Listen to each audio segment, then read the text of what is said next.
After giving birth early, memories from a different life flooded into my mind. In these memories, the daughter I had worked so hard to bring into the world was switched with hers. After that, I was told that my daughter had a congenital heart condition. I worked hard to raise her for 18 years. In the end, I sold off all my assets so that she could have a heart transplant. Meanwhile, I had collapsed from all my efforts to care for her. Left with no choice, I wanted to tell my daughter that I was leaving this world, but I overheard her talking with my best friend. That fool still thinks I'm her daughter. I was the one who poisoned her. Mom, once she dies and you get rid of that pretender, we can finally be together again. That was when I found out my daughter had been swapped out, and that I had been giving my all to the perpetrator. When I next opened my eyes, pain radiated from my belly, and a nurse said, "Miss Scott, we've just learned that your daughter has a congenital heart condition." I had secretly sent someone off to help me carry out a maternity test. The results proved conclusively that Agnes Beckett was not my daughter. While acting unmoved, I had someone search for my actual daughter. At the same time, I stopped paying the fees for Agnes' incubator. My husband, Hadrian Beckett, arrived before my best friend, Liza Blair. He held Agnes in his arms as he rushed into my ward. She was having difficulty breathing, and her face was turning blue. "Are you insane, Rowena? You know that Aggie has heart problems, but you stopped paying her medical fees? Are you trying to kill her?" I was just about to show him the maternity report and tell him that our baby had been switched. But when I glanced up and took a good look at his face, I was stunned. Why had I never once suspected that Aggie was not my child in the previous timeline? It was because she had looked so much like Hadrian. Everyone said that daughters took after their fathers, and I had thought the same. Yet, when I looked at the man I had been through so much with, I only felt a cold sensation starting up from my extremities. I lowered my voice, and it shook as I said, "I talked to the doctor. Her chances of getting better from this condition are tiny. Even if we spend a fortune to treat her, she will always be weak and reliant on medical intervention. Her life will be painful. It would be better to end things while she's still young and innocent. She'll suffer less that way." When Hadrian understood what I meant, he immediately yelled shrilly, "How could you be so heartless, Rowena? This is our daughter. The doctor already said that she has a chance as long as we're willing to pay for it. Besides," Hadrian paused before resuming, "didn't your father leave you a lot of money? You're saving your own daughter here. Don't tell me you can't bear to spend this money." My gaze sharpened. Ah, so this was the reason they had switched the babies. Hadrian wanted me to spend my money to treat the daughter he had with his lover. He even expected me to expend all my time and effort to care for her. In the previous timeline, I had been thoroughly fooled. Ignorant of the truth, that was exactly what I had done. In the end, I had sacrificed all my money, my health, and even my life in exchange for their happy family. I gave him a rueful smile. "Well, you're right about that. If you want to treat her condition so badly, then you should spend your money to do it." I could not be bothered to look at him any longer. I turned around, intent on lying back in bed. Just then, Agnes started crying. It was such perfect timing. Hadrian seemed to find a great way to guilt me. Loudly he announced, "Listen, the baby's crying. She's looking for her mother. You're her mother, Rowena. How could you abandon her just because she's a little sick? Are you so heartless?" The ward door opened again. The nurse stopped at the door in the middle of doing her rounds, her unsure, judging gaze stopping on me. Hadrian's voice became louder, as if he wanted the whole floor to come over and watch. "Won't you come and be the judge here? What kind of mother abandons her child because she is sick? I only wish to save the girl's life, but this woman won't even part with her money." As Hadrian had hoped, several people poked their heads into the ward, and whispers started up. The gazes shot my way were either curious or disdainful. They were like knives in my back. Hadrian had brought this fight into the court of opinion. I had been turned into a cruel and heartless mother who would let my own daughter die. Meanwhile, he was the loving and dedicated father. I let out an abrupt laugh and reached out toward him. "You're right. Give me the baby." Hadrian was frozen for a moment. There was a flash of triumph in his eyes. He thought that I was too soft-hearted and had relented. He quickly passed Agnes to me. I held Agnes close in my embrace. She was so small, so light. She had the fragile warmth unique to a newborn. In the depths of my heart, the protective instincts of a mother shone through. But then in the next second, I was filled with another wave of memories. I once sat vigil with the sick Agnes all night, not daring to close my eyes for a moment of rest. When she awoke, she had sent messages to Liza, complaining about how annoying and clumsy I was. I sold off all my assets and jewelry to pay for her heart surgery. Yet afterward, she had helped Hadrian transfer away all the rest of my funds. When I was admitted to the hospital for sheer exhaustion, she had drugged my milk and directly caused my death. I forcefully pushed back against the bit of motherly love I felt. I would retain my love for my real daughter. As for those who had caused our separation, I would make them pay. The hospital sent me the paternity test between Agnes and Hadrian, proving that they were father and daughter. The person I sent also found my daughter at Liza's parents' house. When I switched her back with Agnes and once again held my baby in my arms, I finally felt that empty part of myself fill up again. I acted like nothing at all had happened and continued to recuperate after giving birth. A month later, Liza kept showing up in my house frequently again. However, it differed from my memories of the previous timeline in one way. This time, she brought Agnes with her. In this timeline, Agnes had practically become an orphan considering how she was treated. Liza put her daughter carelessly aside and picked mine up as if it was the most natural thing in the world to do. This is Agnes, right? She's so pretty. You can tell at first glance that she'll be a lucky girl. I sat there and languidly ate my soup. I did not even look up. I would never name my daughter such an old-fashioned name. Her name is Serena. Liza stiffened imperceptibly. After a second, she forced out a laugh. Serena. Serena's a nice name. You have such a way with names. After that, Liza visited even more often. Hadrian suddenly became much more concerned about being home. He stopped finding excuses to stay at the office working overtime. He came home on time every evening. As I watched him make a show of playing with Serena, the whole situation felt even more absurd. When Agnes got hungry and bawled, Liza ignored her completely. She gently picked up Serena and rocked her. I leaned against the door jamb and watched them calmly. If I remember correctly, your daughter also has a congenital heart problem, right? Are you sure she'll be okay if you let her keep crying like that? Liza did not even turn around. She shot back impatiently.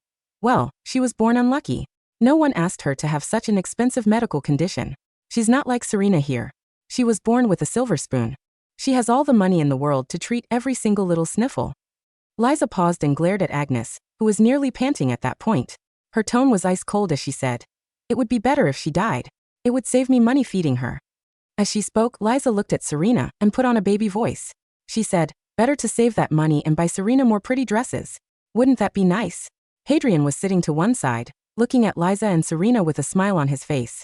It was as if he was truly enjoying the loving sight. I scoffed to myself. They were such a beautiful, happy family. I was eager to see how they would react when they found out that Agnes was their real daughter. When Serena turned 10, her heart condition was very stable because of the care I had taken in caring for her. Her face was rosy, and she was like any other child. Meanwhile, Agnes had suffered Liza's poor treatment and neglect all these years. Her face was wan and jaundiced. She would start panting after only a few steps of walking. Worse, she had to do countless chores and cleaning up every day. She was so timid and looked nothing like the pampered princess from the previous timeline. Today, Serena had brought home yet another certificate of excellence from school. Liza moved even faster than I did. She grabbed the certificate and praised her. "What a smart girl you are, Serena. You're like a little angel, and you're so brilliant too. I'm so proud of you as your godmother." She tried to hug Serena, but Serena unconsciously shrunk into me. The smile on Liza's face froze for a second. When she saw Agnes standing sheepishly by the door, her expression changed. Agnes was too shy to even step through the door. "What are you doing there just lolling around? Do you need me to invite you in with a red carpet? Look at you. Your grades must be at the bottom of the barrel again, am I right?" Agnes shook from fright. Her head ducked even lower. She mumbled, "I'm the second last in my class." Second last. Liza flicked Agnes' forehead cruelly. "I can't believe you would even dare to say it out loud. You're useless. You were born stupid and unlucky just like your mother." I coldly watched all of it. I knew that Liza really meant all her insults for someone else. When Liza was 15, her biased parents had tried to sell her to a 50-year-old man to be his wife.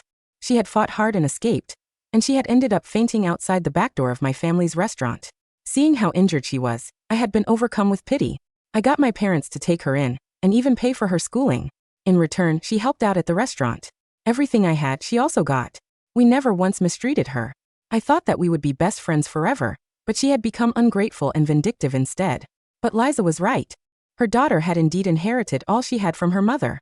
The more Liza criticized Agnes, the more worked up she got. She picked up a broom by the door and used it to hit Agnes. "Stupid.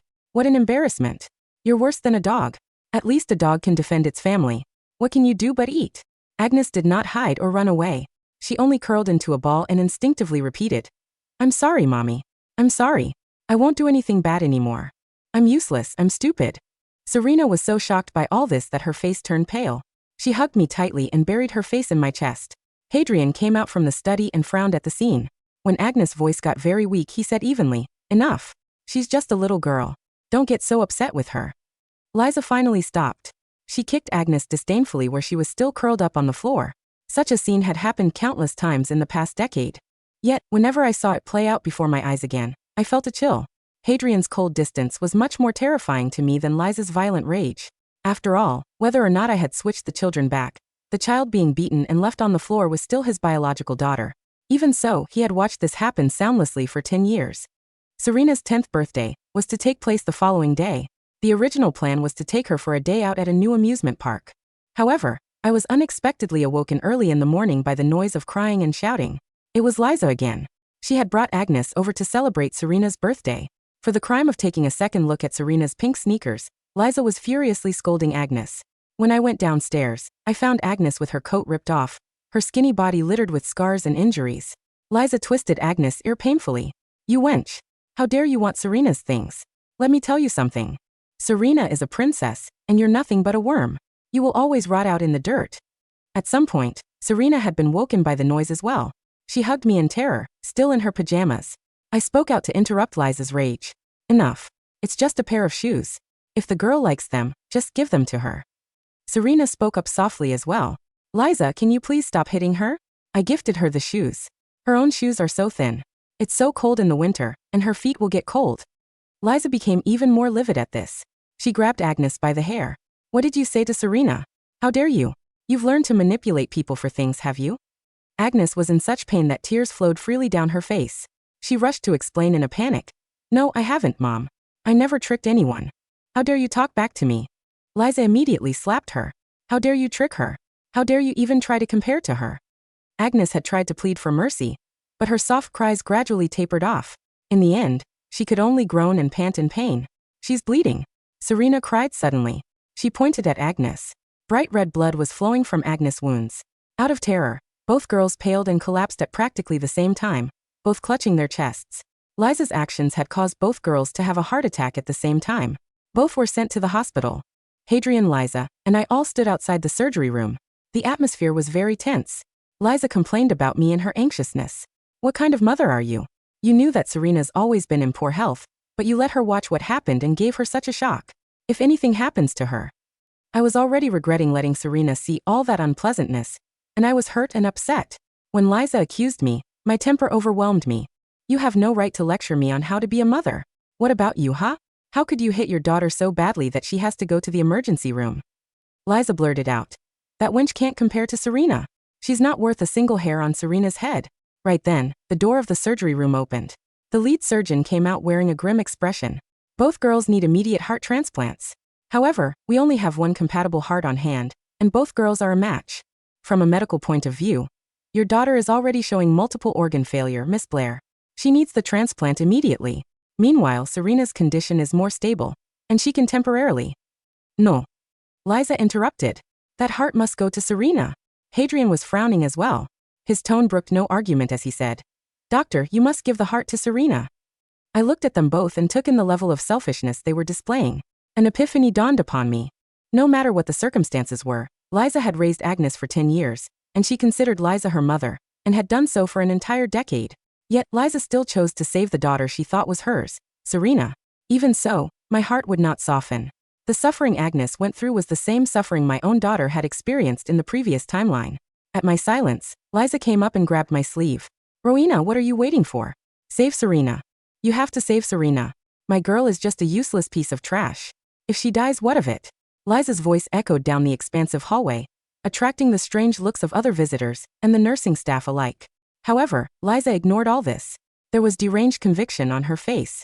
In the end, I did as she wanted and signed the consent form for the surgery. Liza stared at my hand as I signed, and let out a relieved breath when it was done. A few hours later, the surgery was completed. Serena survived. Agnes did not make it. In a VIP ward, connected to a respirator, Serena slowly opened her eyes. I lunged to the bedside and clutched her cold hand. I was so happy that I wept. Liza was wiping away her tears, smiling through them. "You're alive. You're alive. I knew you'd live through this, Serena." Hadrian also let out a long sigh. He smiled as if a heavy burden had been lifted. Seeing them that way, I could not help but feel how laughable it all was. I glanced at Liza and asked calmly, "Your daughter just died. Why are you two so happy about that?" "My daughter." The triumph and sinister look on her face could not be concealed. "There's no point in hiding this from you any longer, Rowena. I switched our daughters 10 years ago at the hospital." Hadrian stopped pretending as well. "Face it, Rowena. Serena was never your daughter." Liza added, The daughter you've loved and doted on for 10 years is my daughter. The little girl that just died on the operating table is your useless wench. Haha. To save my daughter, your own daughter could not get the life-saving heart she needed. You even signed it off yourself. Your life is a joke, Rowena. You've raised my daughter for years, you idiot. The two broke character in synchrony, sharing the secret they had hidden for 10 years. Their faces were twisted with triumph, as if they were already seeing me broken down and brokenhearted. I quietly watched them. Once they finished, I said lightly, "Is that so? Well, why don't you look at the blood type information in Serena's file?" Hadrian and Liza were both stunned for a moment. They turned unconsciously toward the file at the end of Serena's bed. There, clearly printed, was the following text. Patient, Serena Scott, blood type, A. Liza's eyes bulged, and Hadrian went pale. Hadrian's blood type was O, and so was Liza's. There was no way they could have had a child with A-type blood. The private VIP hospital room went completely, suffocatingly quiet. Liza's hand, which had been triumphantly smoothing Serena's blankets, froze in midair. Her smug, venomous smile slowly stiffened, the muscles in her jaw twitching as she stared at the letters printed in bold, clinical black ink on the chart at the end of the bed. Patient, Serena Scott, blood type, A. Hadrian's face didn't just go pale, it turned a sickly translucent gray. As an educated man, he didn't need a medical degree to understand the absolute, unyielding laws of genetics. Two parents with O-type blood can only ever produce a child with O-type blood. It was a biological impossibility for Serena to be his. This is a mistake, Liza stammered, her voice high and cracking with a sudden, rising panic. She snatched the clipboard from the bed, her fingers smudging the clean paper. The hospital must have run the wrong test. Serena is my daughter. I carried her. I switched her myself. The hospital didn't make a mistake, Liza, I said, my voice quiet, carrying the sterile chill of the operating room down the hall. I reached into my purse, pulled out a thick, white manila envelope, and tossed it onto the table beside the bed. These are the certified maternity and paternity reports from 10 years ago. I ran them the very day I was discharged from the maternity ward. Hadrian's hands began to shake as he opened the envelope. He pulled out the documents, his eyes scanning the DNA profiles. Maternity match, Rowena Scott and Serena Scott, 99%. Paternity match, Hadrian Beckett and Agnes Beckett, 99.99%. Maternity match, Liza Blair and Agnes Beckett, 99.99%. You, Hadrian whispered, his chest heaving under his tailored wool coat. Looked at me, his eyes filled with a sudden, horrifying realization. You knew? You knew from the very beginning. I knew from day one, Hadrian, I said, looking him straight in the eyes. The moment I woke up from my labor in this life, I had the hospital's security cameras checked. I saw Liza sneak into the nursery and swap the tags. So the next morning, before the administrative registration was finalized, I had my private medical team switch you back. I took a slow step closer to Liza, who was staring at the DNA sheets as if they were venomous snakes. I raised my biological daughter, Serena, with all the wealth, the love, and the medical care my family's estate could buy. I said, my voice dropping into a freezing whisper. And you spent 10 years siphoning my family's money to support a girl you believed was yours, while treating your real biological daughter, Agnes, like a dog. Liza let out a sharp, hysterical shriek, her knees buckling as she fell onto the polished linoleum floor. No, Aggie is my daughter, she wailed, her hands clawing at her own face, her carefully styled hair falling into a tangled, disheveled mess. The wench I beat, the one I called useless, the one I let starve in the winter, and the one you just refused to save, I added, each word hitting like a steel hammer. The doctor told you Agnes was showing multiple organ failure and needed the heart immediately. But you came to me, grabbed my sleeve, and begged me to let her die so Serena could live. I looked at my hand, which was still holding Serena's warm, sleeping fingers. You signed her execution papers, Liza, with your own hands. Liza ran out of the VIP room like a madwoman, her high heels clicking frantically down the corridor, her screams echoing through the quiet hospital halls. Hadrian followed her, his boots thudding heavily against the floor, though his face carried less of her hysterical grief and more of a cold, calculated terror. He realized that the $20 million estate he had spent 10 years trying to secure through his mistress's daughter was completely out of his reach. I didn't follow them immediately. I sat beside Serena, waiting until the nurse arrived to administer her post-operative sedative. Once my daughter was safely asleep, her heart beating with a strong, rhythmic cadence, I walked down to the subterranean level of the hospital. The morgue was cold, smelling of stainless steel, formalin, and the dry, paper-thin scent of death. When I pushed open the heavy iron doors, I saw Liza kneeling on the concrete Floor beside a metal gurney. The yellow body bag had been unzipped. Lying inside was Agnes. At 10 years old, her body was skeletal, her ribs protruding sharply beneath her thin, yellowed skin. Her small arms and legs were covered in a dense network of pale white scars, faded reminders of the broom handles and the wooden rulers Liza had used to beat her over the decade. Achie, my sweet Achie. Liza was sobbing, her face pressed against my biological daughter's cold, unmoving forehead. I'm sorry. I'm so sorry. Mommy didn't know. I thought you were Rowena's brat. I thought I was hurting her. She was your flesh and blood, Liza, I said, standing in the shadow of the doorway. Liza snapped her head up, her eyes wide, bloodshot, and filled with a frantic, vicious hatred. You did this. You watched me beat her. You watched me starve her for 10 years, and you never said a word. Why should I have said anything? I asked, my voice carrying a quiet, clinical indifference. In my previous life, my biological daughter was the one who lay in that bag. You watched her suffer from her heart condition, you let her work in the cold, and you took my money while she slowly suffocated. I merely let you do to your own daughter what you had planned to do to mine. You monster! Liza screamed, trying to lunge at me, but Hadrian immediately stepped in front of her. He looked at me, his eyes carrying a desperate, pleading vacancy. Rowena, please. The company, the Scott Group shares, we're still married. We can settle this. I'll throw Liza out. I'll pay for Agnes's funeral. The divorce papers have already been finalized by the state court, Hadrian, I said, pulling a signed decree from my bag and tossing it onto the metal table beside the gurney. And as of 8 a.m. today, the Scott Group's board of directors has officially terminated your employment as chief executive for financial embezzlement. The financial devastation of Hadrian Beckett's branch of the family was executed with the precision of a corporate foreclosure. The Scott Group's legal team released the financial audit to every major bank in the city. Hadrian had been systematically siphoning funds from my father's trust over the last 10 years to purchase 3 luxury villas and 5 offshore accounts under Liza's name. The court issued an immediate asset preservation order. By noon the next day, Liza's properties were locked, her bank accounts frozen, and her parents' restaurant in the countryside, the one my family had funded for 20 years, was closed down by the tax investigators. They were left with absolutely nothing. I moved into a private, high-security villa in the Northern Hills, far away from the Beckett's neighborhood. I spent my days supervising Serena's rehabilitation, her face turning a healthy, rosy color under the care of the country's best cardiologists. One afternoon, my secretary, Amber, walked onto the balcony of my office, carrying a thick legal folder. Director Scott, she said, her voice quiet. The municipal court has finalized the child abuse indictments against Liza Blair. And Hadrian? I asked, taking a sip of my warm tea.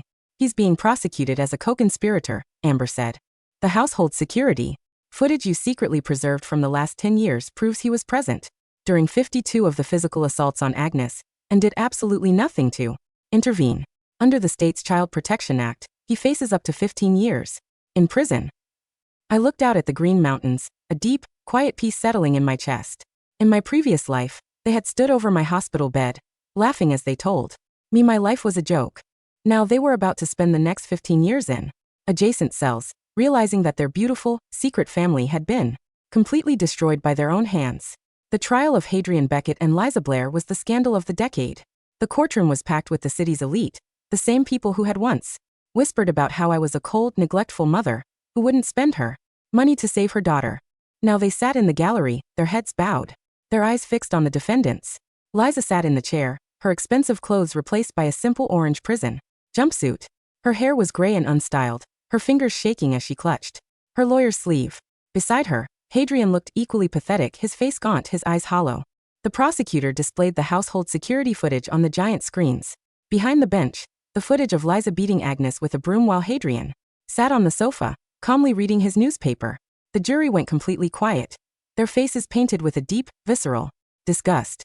This is not a domestic dispute, the prosecutor said, his voice carrying the heavy clinical weight of the law.